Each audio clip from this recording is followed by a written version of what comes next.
बिस्मिल्लाहिर्रहमानिर्रहीम। आज के प्रोग्राम के साथ मैं हूं नुसला मलिक। नाज़रीन, आज हम मौजूद हैं मुजफ्फराबाद में आज़ाद कश्मीर का दारुल हुकूमत, क्योंकि पाकिस्तान के अंदर पाकिस्तान पीपल्स पार्टी और मुस्लिम लीग नवाज़ PTM की सारी जमातें तहरीक इंसाफ की हुकूमत के ख़िलाफ़ निकली हुई हैं। तहरीक अदम एतमाद की बातें हो रही हैं। इसके साथ साथ हुकूमत को, इमरान खान साहब की हुकूमत को हटाने की कोशिश की जा रही हैं। हम अक्सर आपके सामने लाते हैं पाकिस्तान तहरीक इंसाफ की जो वफाक में हुकूमत है, सूबाई हुकूमत है, पंजाब में KPK के अंदर हुकूमत है, उसकी कारकर्दगी। लेकिन आज हम आपको लेके आए मुजफ्फराबाद में, आज़ाद कश्मीर में, जहाँ पे भी पाकिस्तान तहरीक इंसाफ की हुकूमत है और इस हुकूमत को बने हुए 6 माह से ज़ायद का अरसा हो चुका है। आज़ाद कश्मीर के लोगों की तवक्कुआत क्या थी, हुकूमत की तरजीहात क्या हैं, और इमरान खान साहब को जो वफाक के अंदर और सूबों के अंदर अपनी बेड गवर्नेंस का सामना है, उनको एक चैलेंज का सामना है। क्या ये चैलेंज आज़ाद कश्मीर के अंदर भी अब उनको फेस करना पड़ रहा है या नहीं?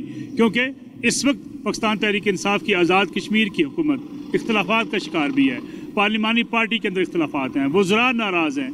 वज़ीर-ए-आज़म सरदार अब्दुल क़य्यूम खान नियाज़ी से उनके ख़िलाफ़ एहतजाज हो रहे हैं, लोग शिकवे शिकायत कर रहे हैं। उनसे ये कहा जा रहा है कि वो अपने अजीज़ व अकारब को हुकूमतों में ओहदों पर नवाज रहे हैं, लेकिन कारकुनों को नज़रअंदाज कर रहे हैं। फिर और किस्म के बड़े शुमार इल्ज़ाम लगाए जाते हैं। और मुजफ्फराबाद शहर के अंदर भी कारकुन पिछले 31 रोज़ से धरना दिए बैठे हैं। पाकिस्तान तहरीक इंसाफ के अपने कारकुन, अपनी हुकूमत और अपने ही वज़ीर-ए-आज़म के ख़िलाफ़। गोया अब क्या आज़ाद कश्मीर के अंदर भी पाकिस्तान तहरीक इंसाफ को उसी चैलेंज का सामना करना पड़ेगा जो पंजाब में आज तक 3.5 साल गुजरने के बावजूद करना पड़ रहा है। जो KPK के अंदर सवालात उठाए जा रहे हैं, गवर्नेंस के मसाइल और ख़ास तौर पर लीडरशिप के हवाले से जो सवालात हैं, उन्हीं का जवाबात लेंगे आज पाकिस्तान तहरीक इंसाफ के उन कारकुनों से जो एहतजाजी धरने में बैठे हुए हैं, और मुजफ्फराबाद के सीनियर सहाफ़ियों से भी पूछेंगे क्या वाकई इन इल्ज़ामात में कितनी सदाकत है जो इल्ज़ामात लगाए जाते हैं आज़ाद कश्मीर की हुकूमत पर। फिर आज़ाद कश्मीर हुकूमत के अंदर जो इख्तलाफात हैं, उसकी ख़बरें किस हद तक हक़ाइक़ पर मबनी हैं। उसके साथ साथ हुकूमती ज़िम्मेदारान से भी पूछेंगे कि आखिर इन इल्ज़ामात की हकीकत क्या है, और इस वक्त जो सरदार अब्दुल क़य्यूम खान नियाज़ी को हटाने की बातें की जाती हैं अपने ही कारकुनों की तरफ से, वो क्यों की जाती हैं। लेकिन सबसे पहले एक ब्रेक के बाद आपको मिलवाएंगे धरना देने वाले उन कारकुनान से जो पिछले 31 रोज़ से मुजफ्फराबाद में धरना दिए बैठे हैं।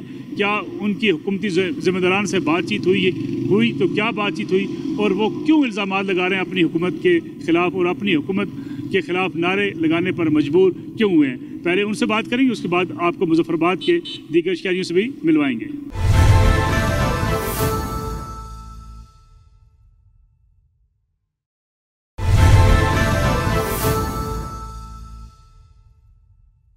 प्रोग्राम में एक बार फिर खुशामदेद। हम मौजूद हैं इस वक्त उस धरने में जो पाकिस्तान तहरीक इंसाफ के कारकुनों का धरना है, और धरना किसके खिलाफ है? अपनी ही हुकूमत के खिलाफ। आप अपनी हुकूमत के खिलाफ धरना दे रहे हैं, कितने रोज से यहाँ बैठे हुए हैं? हम बिस्मिल्लाहिर्रहमानिर्रहीम, हम पिछले 31 दिन से यहाँ पर बैठे हुए हैं, और हमारा धरना वज़ीर-ए-आज़म की कारकुन कश पॉलिसियों के खिलाफ जारी हुआ था, जो अभी तक जारी है। हाँ, PTI के, वो भी PTI के। जी, मैं पिछले 10 साल से PTI का हूँ, और जो वज़ीर-ए-आज़म आज़ाद कश्मीर हैं वो पिछले 1.5 साल से PTI के हैं।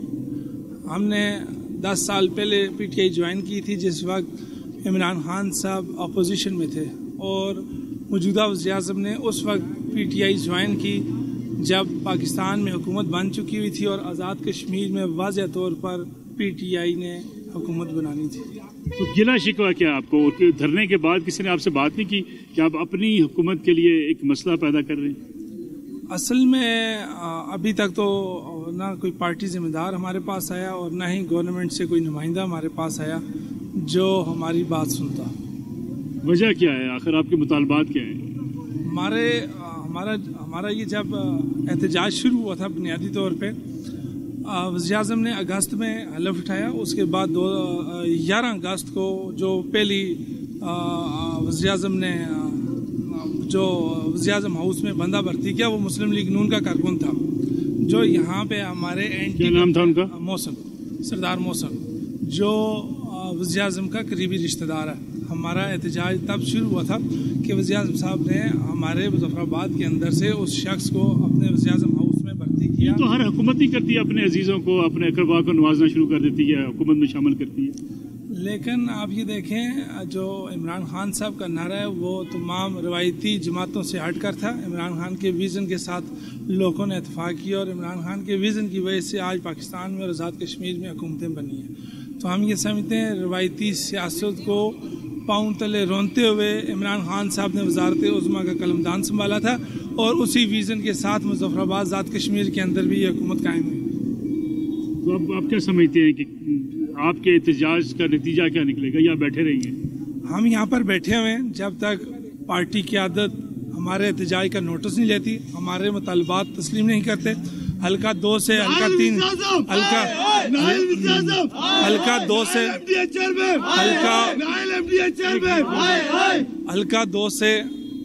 हल्का 2 से एक शख्स को यहाँ पे सिटी की पोस्ट थी, सिटी की पोस्ट पे जो है हल्का 2 से वज़ीर-ए-आज़म ने वज़ारत उज़्मा का कलमदान संभालते ही सबसे पहले जो चेयरमैन डेम यहाँ पे जो तैनात किया वो हल्का 2 से थे और उनकी जो सियासी वाबस्तगी थी पिछले 2020-21 से पहले जो थी वो मुस्लिम लीग नून और पीपल्स पार्टी से थी और सबसे जो बढ़ के बात थी इस शख्स का पीटीआई से दूर दूर तक कोई तल्लुक नहीं था और इसको यहाँ चेयरमैन तैनात किया गया। उस पर हम लोगों ने एहतजाज किया, लेकिन हमारी बात ना पार्टी क़यादत ने सुनी और न ही हुकूमत वक्त ने सुनी। तस्वीरें लगी हैं आपके अपने कायदीन की और नारे लगा रहे हैं वो अपने कायदीन के खिलाफ। जी, ये खिदमत गुजारों को भर्ती करने के लिए ये सारे उन्होंने जो किया है, इस हवाले से हम नारे लगा रहे हैं। पहले तो हम आप सब दोस्तों का शुक्रिया अदा करते हैं जिन्होंने हमारी आवाज़ जो है वो आला ऐवान तक पहुंचाने के लिए ये सारा सिलसिला किया। तो ये जमात के ख़िलाफ़, ये जमात जो है वो बुनियादी तौर पे दूसरी रवायती जमातों से हट के है, इसलिए हम लोग जो है वो से असल कारकुनों को एडजस्टमेंट के लिए असल लोगों के मसाइल, जिन लोगों को हमने मेहनत करके इनको आगे लाया, तो वो आज हमसे सवाल करते हैं इस चीज़ का कि हमारा क्या होगा। तो हम ये चाहते हैं कि ताकि सही लोगों को एडजस्ट किया जाए, ऊपर से ला के हमारे ऊपर सवार न किया जाए और ये नायल वज़ीर-ए-आज़म जो है इसको हटाया जाए। लेकिन जो मैंने इनसे सवाल किया था कि हुकूमतें जब बनती हैं, वज़ीर-ए-आज़म जब बनता है, वो चाहता तो ये है कि अपने हल्के के लोगों को एडजस्ट करे, लोगों से वोट लिए होते हैं। जी हाँ, ये हमारी जमात इससे हट के है। ये नून लीग का वतीरा रहा है कि वो अपने ही लोगों को नवाजते रहें, पीपल्स पार्टी के लोगों का वतीरा रहा है कि वो अपने लोगों को नवाजते रहें। अब ये इमरान खान साहब की तब्दीली का जो विजन है ये इसके खिलाफ है। हम उसके लिए आवाज़ उठा रहे हैं कि हम उसी तरह रवायती से सियासतदान रवायती जमातों का ऐसा नहीं बनना चाहते और हम इमरान खान के विजन की तायद करते और इस नायल वज़ीर-ए-आज़म को हम नहीं मानते। अगर आपसे मैं ये सवाल करूं कि 6 माह की पाकिस्तान तहरीक इंसाफ की हुकूमत कहाँ खड़ी है, हुकूमत की कारकर्दगी क्या है, तो क्या जवाब होगा आपका? बिस्मिल्लाहिर्रहमानिर्रहीम। सबसे पहली बात तो ये आप लोगों का शुक्रिया कि आप लोग यहाँ आए और हमारी आवाज़ को कम से कम पाकिस्तान के उन चैनल्स के ज़रिए और ऐवान इक़्तिदार तक कम से कम हमारी आवाज़ पहुँचेगी। जैसा कि ज़ाहिद भाई ने और अदरीस भाई ने ये बातें जो असल जो इश्यूज़ थे वो आपसे डिस्कस कर दिए, लेकिन आपका जो सवाल है कि पाकिस्तान की गवर्नमेंट जो इस वक्त खड़ी है और इस वक्त क्या सिचुएशन है, तो मेरे ख्याल में ये बैसियत पब्लिक के, बैसियत आम वोटर के मैं ये बात बताना चाहूँगा कि जिस तरह इकराबा परवरी पिछली दौर हुकूमत में चलती रही और उसी तरह अपने बिजनेस पार्टनर्स को नवाजा जाता रहा है और यहाँ भी ऐसे ही हो रहा है। तो अगर इस तरह की सिचुएशन रही तो मेरे ख्याल में ये शायद आने वाले वक्तों में या आने वाले जो अगला दौर होगा तो उस दौर में ये मसाइल क्रिएट कर सकती है। तो ये मसाइल किस तरह के क्रिएट होंगे कि जब किसी इंसान को उसकी बुनियादी, जब एक आम वोटर है उसको उसके बुनियादी हुकूक नहीं मिलेंगे तो लाजिम बात है आवाज़ बुलंद करेगा। और हम भी उसी तरह की आवाज़ बुलंद करना चाह रहे हैं कि जिस तरह पिछली पीपल्स पार्टी तो कारकुनों को नजरअंदाज करना एक तो ये बात है, लेकिन असल बात के अवामी मसाइल की तरफ तवज्जो कितनी हुकूमत की इस वक्त। तो मैं ये समझता हूँ कि जो हमारे इस वक्त जो हमारे डिस्ट्रिक्ट मुजफ्फराबाद या आज़ाद कश्मीर की सिचुएशन है वो सिर्फ वही है कि जो असल कारकुन है वो वहीं पे है। असल कारकुन जो है, जिन लोगों ने दिन रात मेहनत की और इस गवर्नमेंट को बनाने में मतलब अपने किरदार अदा किया, तो उसकी सिचुएशन देख लें तो मेरे ख्याल में आप कह सकते हैं कि 0% है। उसको आप कह सकते हैं कि वो 0% है। हाँ, ये बात किसी हद तक दुरुस्त है कि आप ये बात कहें कि आपके जो चाहने वाले हैं या आपके जो दोस्त हैं या जो आपके बिजनेस पार्टनर हैं, मैं इस मीडिया की वसादत से आज़ाद कश्मीर की गवर्नमेंट से और बिलखुसूस मैं नाम तो नहीं लेना चाहूँगा लेकिन ये बात ज़रूर करना चाहूँगा कि प्लीज़ अपने जो कारोबारी दोस्त हैं उन लोगों को इन चीज़ों से दूर रखें और जो असल वर्कर हैं उन लोगों को कम से कम प्रमोट करें और उन लोगों के जो हकूक़ हैं वो हकूक दे ताकि वो मसाइल ना हल हो। कैसी लगी आपको आज़ाद कश्मीर में तब्दीली? पंजाब के अवाम ने तब्दीली देखी, आज़ाद कश्मीर के अवाम ने, वफाक की सतह पे आज़ाद कश्मीर के अवाम को तब्दीली कैसे लगी? मेरे ख्याल से पंजाब की अवाम ने जो तब्दीली देखी है, तो आज़ाद कश्मीर की अवाम अगर 6 महीने बाद ही इस सिचुएशन में आ गई है तो मेरे ख्याल से ये बहुत समझदार लोग हैं और वो इस चीज़ को बेहतर समझ चुके हैं कि तब्दीली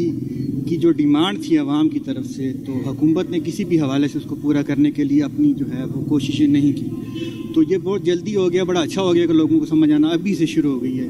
और ये हुकूमत के लिए भी बड़ा एक अच्छा टाइम है कि अगर वो अभी से इन लोगों की डिमांड सुन लेते हैं, जो लोग अभी आ चुके हैं, रोड्स पर आ चुके हैं, अभी तकरीबन 6-7 माह की हुकूमत है, तो मेरे ख्याल से उनके लिए बड़ा अच्छा होगा कि अपने आप में पॉजिटिव चेंजेस लाएँ।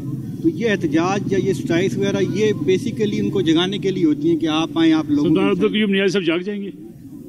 आप ये सरदार क़य्यूम नियाज़ी साहब पे डिपेंड करता है, क्योंकि मुझे लगता तो नहीं है, क्योंकि अभी तक इस तरह तकरीबन ऑलमोस्ट 1 महीने से एहतजाज चल रहा है और उसमें किसी भी किस्म का रिस्पांस नहीं आया किसी की तरफ से, जो कि आना चाहिए था, क्योंकि उनके अपने लोग हैं, उनकी पार्टी के लोग हैं और उनकी पार्टी के लोगों ने एहतजाज स्टार्ट किया। तो आपके अंदर से अगर एक धड़ा, बड़ा मजबूत धड़ा आके 1 महीने से रोड पे बैठा हुआ है, तो उनके लिए लम्हा फिक्री है। एक सियासी कारकुन अगर प्राइम मिनिस्टर बनता है उसके लिए लम्हा फिक्री है। जी, आप बात कर रहे थे कि वज़ीर आज़म साहब इमरान खान साहब चाहते हैं कि बेहतरी हो आज़ाद कश्मीर के अंदर, फिर बेहतरी आएगी कैसे? बेहतरी, मैं ये बात समझता हूँ, बेहतरी सबसे पहले वज़ीर आज़म आज़ाद कश्मीर जो सरदार अब्दुल क़य्यूम नियाज़ी साहब हैं, इनको फिलफौर हटाया जाए। इनको हटाने से मसला हल हो जाएगा? इनको हटाने से 90% मसाइल हल हो जाएंगे, क्योंकि इनके भतीजे, इनकी जो फैमिली मेम्बर्स हैं, इनके जो हल्का इंतखाब है, वहाँ से इन्होंने अपने हल्का इंतखाब से यहाँ तहरीक आज़ादी कश्मीर के नाम पर बनने वाला जो लिबरेशन सेल महकमा है, उसके अंदर 28 भर्तियाँ इन्होंने पहले माह की हैं। पहले माह 28 भर्तियाँ वज़ीर आज़म आज़ाद कश्मीर ने अपने हल्का इंतखाब से की। उसके बाद उन्होंने जिस तरह अपने भांजों को, भतीजों को हुकूमत के अंदर इन्वॉल्व किया, जिस तरह लेकिन इमरान खान साहब तो कहते हैं कि मैंने करप्शन से पाक आज़ाद कश्मीर का पैगाम देकर उन्हें वज़ीर आज़म बनाया। यहाँ पे इमरान खान साहब ने तो अपनी तरफ से करप्शन से पाक वज़ीर आज़म को ढूंढा था, चुना था, लेकिन उन्हें या हमें क्या मालूम था कि ये यहाँ पर आएंगे और इनकी वो कहते होते हैं वो सोने देने वाली जो मुर्गी है वो इनको मिल गई, रोज़ाना अंडा देती है। इस वक्त वज़ीर आज़म आज़ाद कश्मीर का ये हाल है। मैं जो लोग सुन रहे हैं मैं इनको ज़रूर बताना चाहूँगा, वज़ीर आज़म ने अपने भतीजे को पॉलिटिकल सेक्रेटरी हमरा वज़ीर आज़म लगाया हुआ है और उस भतीजे के सांडू को यहाँ पर DG पॉलिटिकल सेक्रेटरी वज़ीर आज़म लगाया हुआ है। उसके बाद अपनी बहू को 17वें स्केल में चंद दिन पहले भर्ती किया है। उसके अलावा उन्होंने अपने भाई को यहाँ पर जस्टिस हाई कोर्ट लगाया अभी 1-1.5 माह पहले, सरदार हबीब साहब को। तो इस तरह जो वज़ीर आज़म आज़ाद कश्मीर रिश्वत को तो रोक रहे हैं ना। वज़ीर आज़म आज़ाद कश्मीर के जो भतीजे हैं उन्होंने पूरे आज़ाद कश्मीर के अंदर जो करप्शन का बाजार गर्म किया वो पिछले 40 साल में कोई भी रवायती पार्टी, कोई भी रवायती सियासतदान नहीं, इल्ज़ाम कैसे हो सकता है? जिस दिन वज़ीर आज़म ने हलफ उठाया, यहाँ साफ़ी भाई तकरीबन सब मौजूद हैं, वज़ीर आज़म साहब ने अपने मुंह से ये कहा ये जो कपड़े हैं ये मैंने किसी के पहने हुए, मैं एक गरीब शख्स था, इमरान खान ने मुझे वज़ीर आज़म बनाया और 3 माह बाद 38 करोड़ रुपए की आप F6 में इस्लामाबाद कोठी खरीदते हैं तो कैसे सबूत तो नहीं होगा ना? क्यों नहीं सबूत? आप चेक करें ना, देखें, ये हम इल्ज़ाम लगा रहे हैं, इंक्वायरी की जाए, चेक किया जाए, अगर झूठ है तो हम बिल्कुल, हमें पार्टी से निकाल दिया जाए। हम अपने कायदीन पे, हम अपनी हुकूमत वक्त पे अगर इल्ज़ाम लगा रहे हैं तो हमें पार्टी से निकाला जाए, अगर हम सच कह रहे हैं तो उसको उठाया जाए। और दूसरे नंबर पे वो जो मुतीब है, 6 माह में 4 बार ब्यूरोक्रेट्स के तबादले हो चुके हैं, 4 बार सेक्रेटरी साहिबान के तबादले हो चुके हैं। ये फर्स्ट हुकूमत ऐसी है, ये जो सरदार मुतीब है वज़ीर आज़म अब्दुल क़य्यूम नियाज़ी का भतीजा, ये फर्स्ट MSA हो रहा है, वो पैसे लेकर ब्यूरोक्रेट्स के तबादले कर रहा है। ये फर्स्ट MSA हो रहा है कि यहाँ पे टीचर साहिबान हैं, उनको उनसे पैसे लेकर तबादले किए जा रहे हैं। यहाँ पे फर्स्ट MSA हो रहा है पटवारियों से पैसे, ज़मीन की मात में रिश्वत लेकर उनके तबादले किए जा रहे हैं उनकी मनपसंद जगह पर। यहाँ पर फर्स्ट MSA हो रहा है कि आज़ाद कश्मीर के अंदर कोई हुकूमत नाम की चीज़ यहाँ पर मौजूद नहीं है। चले इसका जवाब लेंगे हुकूमती ज़ुमा से भी, जो पाकिस्तान तहरीक इंसाफ की यहाँ, और सबसे लेकिन एक जो सबसे अहम बात, ब्रेक लेनी है। सबसे एक छोटी सी मैं बात कर लूँ, जो सबसे अहम बात है इस वक्त जो ठेकेदारी निज़ाम है वो इस टाइम ठेकेदारी निज़ाम को बुरी तरह उन्होंने मफलूज कर दिया है। जो सरदार मुतीब है वो बड़े बड़े ठेकेदारों को करोड़ों रुपया लेकर इसके भी जवाब लेते हैं हुकूमती ज़िम्मेदारान से, लेकिन एक ब्रेक के बाद।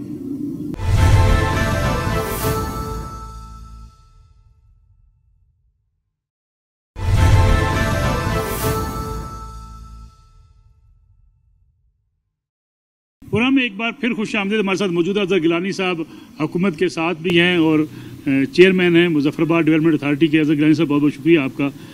कुछ एहतजाज भी हो रहा है मुजफ्फराबाद शहर के अंदर, PTI के अपने ही कारकुन अपनी हुकूमत के खिलाफ एहतजाज कर रहे हैं, आपकी तैनाती के खिलाफ भी एहतजाज कर रहे हैं, वजह क्या है? बिस्मिल्लाहिर्रहमानिर्रहीम, बहुत शुक्रिया आपका। ये मैं तकरीबन 3 महीने पहले PTI की गवर्नमेंट ने मुझे यहाँ पे डेवलपमेंट अथॉरिटी का चेयरमैन तैनात किया। तो आप ज़रा ये देखें कि उनका एहतजाज किस बुनियाद पे, उनका मौक़िफ़ क्या है, वो मैं आपको ज़रा क्लियर कर दूँ कि इन लोगों का बुनियादी तौर पे पाकिस्तान तहरीक इंसाफ के साथ कोई ताल्लुक़ नहीं। मुजफ्फराबाद के अंदर चंद माफियाज़ हैं जो पिछले बरस थे यहाँ की डेवलपमेंट को, जिन्होंने रोका हुआ है। पाकिस्तान तहरीक इंसाफ की उन तरजीहात को, जो इमरान खान की तरजीहात हैं बुनियादी तौर पे, जिनके ऊपर अमल दरामद के लिए उन्होंने सरदार अब्दुल क़य्यूम नियाज़ी को यहाँ पे मैंडेट दिया हुआ है, तो उन्होंने मुझे यहाँ पे तैनात किया और उन्होंने ये कहा कि यहाँ पे कब्ज़ा माफियाज़, यहाँ पे जो ज़मीनों की बंदर बांट, हमारी जो पिछले कई 25-30 सालों से जो हाउसिंग स्कीम डेड हैं उनको फंक्शनल करना और इस शहर को दारुल हुकूमत के शाया निशान बनाने के लिए उन्होंने मुझे टास्क दिया। और जब मैंने उन तमाम चीज़ों के ऊपर काम करना शुरू किया तो वो माफियाज़ हरकत में आए और उन माफियाज़ ने हर जगह पर रुकावट डालने की कोशिश की। लेकिन अल्लाह का लाख लाख शुक्र है कि मैंने ना सिर्फ उनको तोड़ा, बल्कि इन 3 महीनों में हमने कम पेश 30 से 40 कनाल ज़मीन जो है इन माफिया लोगों के पास थी। ये मुख्तलिफ जो यहाँ पे ज़मीनों के ऊपर बरसा बरस से कब्ज़ा करने वाले थे, कुछ डिपार्टमेंट्स थे, कुछ गवर्नमेंट लैंड्स थी जिनको इंक्रोच किया गया था, वो हमने सारी। लोग ये इतराज़ ये भी करते हैं कि आपका हल्का नहीं था, आप इस हल्के से वाकिफ़ नहीं हैं जी, इस हल्के की सारी उन चीज़ों से आप उस तरह वाकिफ़ नहीं हैं, फिर आप पार्टी के साथ भी नए थे, लेकिन आपको एक बड़ी जिम्मेदारी दे दी गई। अब बहुत ये आपने जो सवाल किया, मैं इसी की तरफ आना चाह रहा हूँ। बुनियादी बात यह है कि ये जो जिस जगह पर मैं रह रहा हूँ, आज भी अल्लाह के फजल व करम से मुजफ्फराबाद शहर के अंदर सबसे ज़्यादा जायदाद मेरी है। जो लोग एहतजाज कर रहे हैं वो आज भी सरकारी 2 मरले की ज़मीन के ऊपर वो रह रहे हैं, उनका मुजफ्फराबाद के साथ कोई ताल्लुक़ नहीं है, ना था और ना है, ना उनका पाकिस्तान तहरीक इंसाफ के साथ कोई ताल्लुक़ है।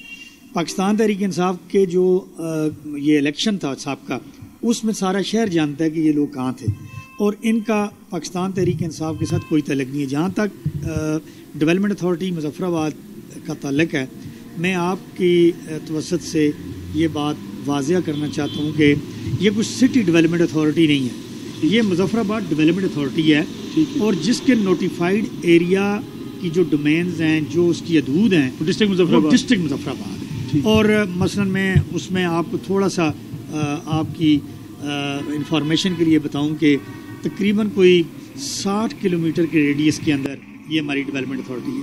इसमें सीरी कोट एक इलाका है, हमारी पीर चनासी है, ठोठा है, इधर से पिटक है, यानी 36 वो एरियाज़ हैं जो मुजफ्फराबाद शहर से बाहर हैं और जो गवर्नमेंट के नोटिफाइड एरियाज़ हैं।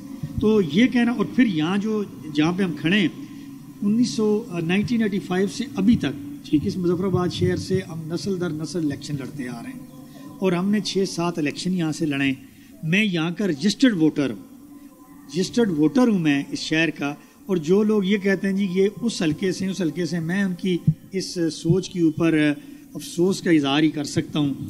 अगर उनका कोई मौक़िफ़ हो, वो अगर कोई तामीर और तरक्की की बात करें, ठीक, वो इमरान खान के इस्लाती एजेंडा के ऊपर अमल दरामद न होने की बात करें, वो क़य्यूम नियाज़ी साहब को जो मैंडेट दिया गया है गवर्नमेंट ऑफ पाकिस्तान की तरफ से, उस पर अमल दरामद होने की बात करें। कुछ लोग सवालात ये करते हैं गिलानी साहब के वज़ीर-ए-आज़म अब्दुल क़य्यूम नियाज़ी साहब कि अपने अजीज़ व अक़ारिब हुकूमती ओहदों पर फायज कर दिए गए, बड़ा एतराज़ है, कुछ जर्नलिस्ट हल्के भी ये एतराज़ करते हैं। देखें, मैं उनका अजीज़ नहीं हूँ, मैं डेवलपमेंट अथॉरिटी मुजफ्फराबाद का चेयरमैन हूँ। मैं 2016 में पाकिस्तान तहरीक इंसाफ का हिस्सा बना। 10 डेवलपमेंट अथॉरिटीज़ हैं किसी एक डेवलपमेंट अथॉरिटी का मुझे ये बताएं कि उनका कोई अजीज़ लगा हो, ख्वाह वो मीरपुर के नाम लें, कोटली का नाम लें, रावला कोट का नाम लें, जितने स्वाबदीदी ओहदे हैं आज़ाद कश्मीर के अंदर, मैं आपको लिस्ट मुहैया कर सकता हूँ। अगर एक किसी ओहदे पे भी क़य्यूम नियाज़ी साहब को कोई अजीज़ उन्होंने तैनात किया हो अपनी पसंद से, तो उनके भतीजे उनके भाई की देखें बात यह है कि भतीजे भांजे या फैमिली की जहाँ तक बात आप करते हैं, हर जगह पे कोई भी स्टेक होल्डर है यकीनी तौर पे उसके अजीज़ वकार को उसको हेल्प आउट करते हैं। ये कोई क़य्यूम नियाज़ी साहब के साथ नया काम नहीं है, ये पूरे पाकिस्तान, पूरे साउथ ईस्ट एशिया की रवायत है। तो ये कौन सी ऐसी बात होगी कि अगर किसी भतीजे या भांजे ने क़य्यूम नियाज़ी साहब के इस्लाती एजेंडे पे अमल दरामद करने के लिए उन्हें हेल्प आउट किया, तो इसमें कौन सा अमर माने? हाँ, अगर उन्होंने कहीं पे कोई माली फ़ायदा हासिल किया है, उन्होंने हुकूमती ओहदे के ऊपर रह के कोई ऐसा मफाद हासिल किया है जो उस मैंडेट उस प्रीवियस बाहर, तो फिर उस पर एतराज़ किया जा सकता है। इन लोगों से आप बातचीत क्यों नहीं करना चाहते? पीटीआई 31 रोज़ गुजर गए, पीटीआई के पुराने कारकुन भी इसमें मौजूद हैं। देखें, इनका बुनियादी तौर पर पाकिस्तान तहरीक इंसाफ के साथ कोई ताल्लुक नहीं है। ये ना तो पीटीआई के कारकुन है, ना पीटीआई के हुकूमत बनाने में इनका कोई किरदार है। फिर इनका एजेंडा क्या है? अगर तो इनका एजेंडा ये है ना कि कोई पाकिस्तान तहरीक इंसाफ की किसी पॉलिसी पे अमल दरामद नहीं हो रहा, पाकिस्तान तहरीक इंसाफ की किसी उस जो इनका मैनिफेस्टो है उसके मुग़ायर कोई बात हो रही है। अब मैं आपके सामने ये सवाल रखता हूँ, वो कहते हैं जी ये हल्का 2 नहीं तो हल्का 3, मतलब इसमें उनसे क्या बात? चलिए, मुजफ्फराबाद बड़ा एक पॉल्यूटेड किस्म का शहर लगता है, बड़े जो लोग बाहर से आते हैं तो रखते हैं आज़ाद कश्मीर का दारुल खिलाफा बेस कैंप का हेडक्वार्टर, उसके अंदर इतनी आलूदगी, आप अब डेवलपमेंट आपके ज़िम्मे होगी, क्या आपके गोल्स क्या होंगे? सर यही तो वो सवाल है जिसके ऊपर ये माफियाज बैठे हुए हैं, ये रुकावट डाल रहे हैं। पिछले 15-20 सालों से ये माफियाज मुख्तलिफ शक्लों के अंदर मुजफ्फराबाद के ऊपर इन्होंने कब्ज़ा किया हुआ है। अब ये मौका आया है कि हम इन माफिया से जान छुड़ा के इस दारुल हुकूमत को, मुजफ्फराबाद का दारुल हुकूमत और आज़ादी के बेस कैंप के हवाले से जो यहाँ की इस दारुल हुकूमत को होना चाहिए था वो, उस हवाले से मैं आपको ये ज़रूर आपकी खिदमत में गुजारिश करूँ कि हमारी हुकूमत ने एक एजेंडा सेट किया। मुजफ्फराबाद की ब्यूटिफिकेशन के हवाले से हमने एक बहुत बड़ा वसी प्लान बनाया कि मुजफ्फराबाद के अंदर हम इसको इस्लामाबाद, लाहौर, पेशावर इस तर्ज के ऊपर हम इस शहर को बनाएं ताकि बाहर से आने वाले लोग जो हैं वो जब वापस जाएं तो उन्हें ये एहसास हो कि वो आज़ाद कश्मीर के दारुल हुकूमत में आएँ। फिर सबसे जो बड़ा मसला है मुजफ्फराबाद का वो यहाँ पे हाउसिंग सेक्टर के अंदर है, लोगों को मकानियत यहाँ पे फराम नहीं हो रही। हमारी 30 साल से हाउसिंग स्कीम्स इन्हीं माफियाज की सोच की बैंड चढ़ी और यहाँ पे मौजूदा जो प्राइम मिनिस्टर हैं उन्होंने आके मुझे स्ट्रेट जो इंस्ट्रक्शंस दी, उन्होंने कहा कि मुझे विद इन 6 मंथ्स जो ये हाउसिंग स्कीम है इनको आप जो है ना वो लाइव करके दें। तो अल्हम्दुलिल्लाह अल्लाह के फजल करम से हमने उन तमाम हाउसिंग स्कीम्स के ऊपर काम शुरू किया और आने वाले 2 से 3 माह में आप देखेंगे, पिछले 3 माह में हमने प्लानिंग की और अगले 3 माह में हमने इनको इन स्कीम्स को बनाना है और 6 से 8 हज़ार मकान यहाँ पे इंशाअल्लाह आप देखेंगे कि अगले 1 साल में लोग अपने मकानों के काम शुरू करेंगे। जहाँ तक पोल्यूशन की बात है, आपने बिल्कुल ठीक बात कही। अगर यहाँ पे आप वाटर सप्लाई की, क्लीन वाटर की बात करें तो उसमें बेशुमार मसाइल हैं, रोड इंफ्रास्ट्रक्चर की बात करें उसमें बेशुमार मसाइल हैं, लोगों को हेल्थ मतलब बेशुमार चीज़ें हैं जो मैं एक इस शॉर्ट टाइम में आपको नहीं कर सकता। लेकिन मैं समझता हूँ कि जो एजेंडा और जो तरजीहात जो क़य्यूम नियाज़ी साहब ने सेट की हैं, मुझे पूरा यकीन है कि इंशाअल्लाह आने वाले वक्त में, आने वाले दिनों में, आने वाले चंद माह में आपको वो काम का यहाँ पे होते हुए नजर आए। सर बेस्ट ऑफ लक, बहुत शुक्रिया आपका। आपका एक्सीडेंट हुआ, अल्लाह ताला आपको सेहत दे, उसके बावजूद आप तशरीफ़ लाए, आपने अपना मौक़िफ़ दिया, बहुत शुक्रिया। अब्दुल हकीम कश्मीरी साहब आज़ाद कश्मीर के बड़े दबंग साफ़ी हैं, बड़े लिखारी हैं। कश्मीर साहब बहुत शुक्रिया आपका प्रोग्राम में वक्त देने का। ये बताइएगा कि आज़ाद कश्मीर की हुकूमत के 6 माह इसको आप कैसा देखते हैं? अगस्त 2021 में ये इक़्तिदार में आए और आज मार्च 2022 है। 6 माह के अरसे में हमें कम व बेश वही चीज़ें नज़र आई जो साका हुकूमतों का तुरा इम्तियाज़ था और इस दौर में अकवा बरवरी की बदतरीन मिसाल कायम की गई। यूनी प्राइम मिनिस्टर साहब जब इक़्तिदार में आए तो उसके बाद सबसे पहले उन्होंने जो लिबरेशन सेल में तकरीरें की वो 2 दर्जन के करीब अपनी फैमिली के लोगों की, अपने ख़ानदान के लोगों की। लेकिन कहा वो नोटिफिकेशन कुछ लोग कहते हैं कि वापस हो गया। नहीं वापस हुआ और मैं बिल्कुल पूरी गारंटी से कहता हूँ, मेरे पास सारे नोटिफिकेशन मौजूद हैं। ये किया कि उसको लिबरेशन सेल को ये कहा गया कि आप इसको बताएं जी कि हमने वापस कर लिए गए और फिर एक एक करके नोटिफिकेशन किए गए और वो सारे कंटिन्यू कर। थोड़ा सा आगे बढ़ने से पहले मैं चाहूँगा, लिबरेशन सेल का मकसद तो कश्मीर का जो हमारा स्टांस है उसको प्रमोट करना नहीं है। लिबरेशन सेल हमेशा सियासी भर्तियों के लिए इस्तेमाल हुई है। एक तो उसके रेगुलर मुलाजिम है और दूसरा जो भी हुकूमतें आती हैं वो 50, 60, 70 बंदे अपने जो उनके कारकुन होते हैं जिनको मसले कश्मीर की अलग का पता ना हो, पर वो हुक्मरानों की खुशनुदी करते हैं। कश्मीर से कुछ लेना देना नहीं है, कतन नहीं होता उनको। बात मतलब बहुत से लोग तो ऐसे भर्ती हुए जिनको लफ्ज़ कश्मीर नहीं लिखना आता, तो वहाँ पे भर्ती कर लिए। वहाँ पे क्वालिफिकेशन आपकी कोई नहीं चाहिए, वहाँ पे आपको सिर्फ प्राइम मिनिस्टर सरदार क़याूम नियाज़ी साहब ने भी वही रिवायत बरकरार रखी, उसमें कोई दूसरी बात नहीं हुई। तो इमरान खान साहब की सोच, इमरान खान साहब का सोच और विजन को देखें आपने। उन्होंने अपना सगा भाई जो मतलब 11 महीने एट मोस्टली हाई कोर्ट के जज रहेंगे, उनको जज बना दिया, अपना पॉलिटिकल सेक्रेटरी अपनी बरादरी से रखा, और अपने इलाके में जो उनकी डेवलपमेंट अथॉरिटीज़ हैं वहाँ अपनी फैमिलीज़ के लोग आए, उनका प्रेस सेक्रेटरी उन्हीं की बरादरी से है। उन्होंने कम से कम 60 के करीब लोग अपनी फैमिली के अकोमोडेट किए हैं, और उन्हें पता है कि मैंने आज या कल जाना है, तो उनका एक ही वो टारगेट था कि मैं फैमिली को अकोमोडेट करके जाऊँ। और फिर जब उनको जाना क्यों, आपके समितियाँ हुकूमत नहीं चल पाएगी? हुकूमत चलाना उनके बस का बात नहीं, वो मीडिया से खौफज़दा हैं, वो अपनी बात डिलीवर नहीं कर सकते। वो अपना मतलब उनको अंग्रेज़ी जो हमारा सारा सिस्टम है क्लरिकल दफ्तरों का, उसको वो अच्छे तरीके से उनको समझ ही नहीं आती मैंने क्या करना है। कभी वो अपोजिशन की गोद में बैठे होते हैं, कभी ग्रुप में, वो फुटबॉल बने हुए हैं सारे सिस्टम में, और कहीं मसला कश्मीर से लेकर आप लोकल उनकी गवर्नेंस तक देख लें, कोई एक चीज़ वो डिलीवर नहीं कर सकते ना उन्होंने की। पीटीआई की चॉइस आप समझते दुरुस्त नहीं थी? पीटीआई की चॉइस दुरुस्त नहीं थी। वो बहरहाल जिसी तरह मंत्रों के हिसाब से या जिन्नात के हिसाब से जो भी फैसला हो, जो एक इल्ज़ामात है, मैं उसकी तस्दीक या तरदीद नहीं करता, लेकिन ये मैं ज़रूर समझता हूँ कि जो चॉइस की गई है एक ऐसा बंदा जो देखें ना आप, ये इलाहा का बेस कैंप है, इलाहा के पाकिस्तान का बेस कैंप है जिसको आप आज़ादी का बेस कैंप कहते हैं, और जो इस बेस कैंप में वो बंदा हो जो इंटरनेशनली आपकी बात कर सके, इंटरनेशनल मीडिया से बात कर सके। जब एक बंदा किसी एक सिस्टम पे किसी जगह बात ना कर सके, जो अपनी जो ब्यूरोक्रेसी बैठती है उसको वहाँ समझ नहीं आती मैंने क्या बात करनी होती है, असम्बली आज क्या मूव हुई है, आज जो असम्बली के अंदर बिजनेस हुआ है वो क्या हुआ है, जिसको उसके बारे में पता ना हो, तो उस शख्स को ला के बैठा दिया गया है। कुछ लोग यहाँ पे कहते हैं जी कि रिश्वत के रेट्स बढ़े हैं, लोग रिश्वत निचली सतह पे भी चली गई है, दुरुस्त खबर है या प्रोपेगेंडा है? नहीं, मतलब एक तो ऐसी चीज़ें साबित नहीं होती कि मतलब हम तो ये समझते हैं कि टिकट भी पैसे लेके यहाँ के लोगों को दिए गए, अदर पार्टीज़ के लोग जब लाए गए पीटीआई में तो ज़ाहिर है वो पैसे दे के आए कि मुझे हम विनर हैं। उसके नताइज खैर जो भी हुए, उसके बाद जो आपकी वजारतें तकसीम हुई, वजारतों पे भी बिल्कुल इसी तरह पैसे तकसीम हुए। फिर और बहुत से लोग जो पार्टियों के अंदर आए वो भारी सरमायाकारी के ज़रिए आए, और जो ओहदे आपके तकसीम किए गए मतलब छोटे मोटे ओहदे हैं, आप डेवलपमेंट अथॉरिटीज़ को ले लें, आप म्यूनिसिपल कॉरपोरेशंस को ले लें, या आप मशीर जो इनके बनाए गए हैं, और थोक के हिसाब से बहुत से मशीर। डेवलपमेंट अथॉरिटी का किस्सा यहाँ बड़ा ज़ुबान ज़द आम है। डेवलपमेंट अथॉरिटीज़ पीटीआई के अंदर के लोगों का ये है जी कि उनका एज सच पीटीआई से पहले तल्लुक कोई इतना अच्छा नहीं था, ना वो इसका हिस्सा थे। आप एज ए जर्नलिस्ट क्या समझते हैं, उनका तल्लुक था भी? पीटीआई का वो पीटीआई का हिस्सा थे, लेकिन उस तरह एक मुहर्रक वर्कर नहीं थे कि वो उसमें। चलें आज़ाद कश्मीर हुकूमत के साथ साथ कोई कश्मीर का जिक्र भी कर लिया जाए। कश्मीर साहब, मसला कश्मीर इस वक्त क्या आप समझते हैं, कश्मीरियों की क्या तवक्कुआत हैं आलमी सतह पर जिस तरीके से दुनिया के हालात बदल रहे हैं? देखिए, पहली बात यह है कि मैं अगर सच्ची बात कहूँ तो कश्मीरियों को अब खुद बढ़ के इसको मसला कश्मीर को अपने हाथ में लेना होगा। पाकिस्तान हमारा वकील है, यूएन के रेजोल्यूशन पे आप जाएँ तो वहाँ पे कश्मीरी फरीक नहीं है, कश्मीरी बुनियादी फरीक होने के बावजूद फरीक नहीं है, वहाँ पे हिंदुस्तान और पाकिस्तान फरीक है।